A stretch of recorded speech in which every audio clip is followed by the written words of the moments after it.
Hello guys, আসসালামু আলাইকুম। Welcome to back my YouTube channel. আশা করি আপনারা সবাই ভালো আছেন। আমিও আপনাদের দোয়া এবং আল্লাহর অশেষ রহমতে অনেক ভালো আছি। নর্মালি আমরা সবাই সর্ষে ইলিশের সাথে পরিচিত। তো আজকে আমি আপনাদের সাথে শেয়ার করব চিকেন সর্ষে বা সর্ষে চিকেন বা মাস্টার্ড চিকেন। রান্নাটি খুবই সিম্পল বাট খেতে সত্যি খুব অসাধারণ। রান্নাটা করার জন্য আমি মাংসগুলোকে পরিষ্কার করে ধুয়ে নিয়েছি এবং আগে থেকে মিক্স করে রাখা বাদাম এবং টক দই দিয়ে দিলাম মাংসের ভিতর। পরিমাণ মতো লবণ দিয়ে দিলাম। এগুলোকে খুব ভালো করে ম্যারিনেট করে রেখে দেব কিছু সময়ের জন্য। ম্যারিনেট করা হয়ে গেলে চুলায় একটা কড়াই বসিয়ে দিলাম। তাতে দিয়ে দিলাম পরিমাণ মতো তেল। এরপর তেলটা গরম হয়ে আসলে এর ভিতর দিয়ে দিব গরম মশলা। গরম মশলাগুলোকে একটু হালকা ভেজে নিয়ে এর ভিতর দিয়ে দিব পেঁয়াজ কুচি। পেঁয়াজ কুচিগুলোকে একটু ব্রাউন কালার করে ভেজে এর ভিতরে আমি অ্যাড করব পেঁয়াজ বাটা পেঁয়াজ দিলে গ্রেভিটা একটু ঘন হয়, দেখতেও ভালো লাগে, খেতেও মজা হয়। তো পেঁয়াজ বাটাগুলো দিয়ে এগুলোকে একটু ভালো করে ভেজে নিতে হবে যাতে করে এর ভিতরে কাঁচা গন্ধটা চলে যায়। এখন স্বাদ মতো লবণ দিলাম, কারণ এর আগে আমি লবণ অ্যাড করেছি মাংসে, তাই বুঝে শুনে লবণ দিতে হবে।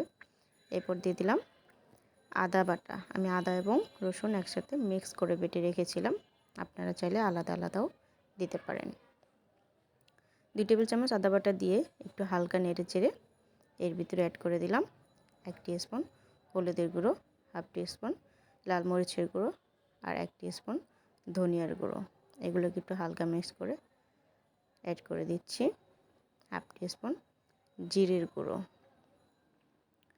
এখন মশলাটাকে খুব ভালো করে কষাতে হবে। তো এই পর্যায়ে হালকা একটু পানি অ্যাড করে আমি মশলাটাকে খুব ভালো করে কষিয়ে নেব। যতক্ষণ না মশলার উপর তেলটা ভেসে আসছে ততক্ষণ পর্যন্ত কষাতে হবে। তো ঢেকে দিয়ে আমি মশলাটাকে পরিপূর্ণভাবে কষিয়ে ফিরে আসছি আবার।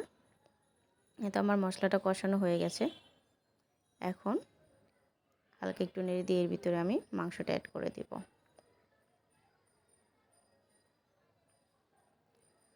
মাংসগুলোকে দিয়ে খুব ভালোভাবে মশলার সাথে মিশিয়ে নিয়ে এরপর ঢেকে দিব 10 থেকে 15 মিনিটের জন্য। এর মাঝে মাঝে একটু নেড়ে দিতে হবে যাতে কড়ার তলায় লেগে না যায়, সেটা খেয়াল রাখতে হবে।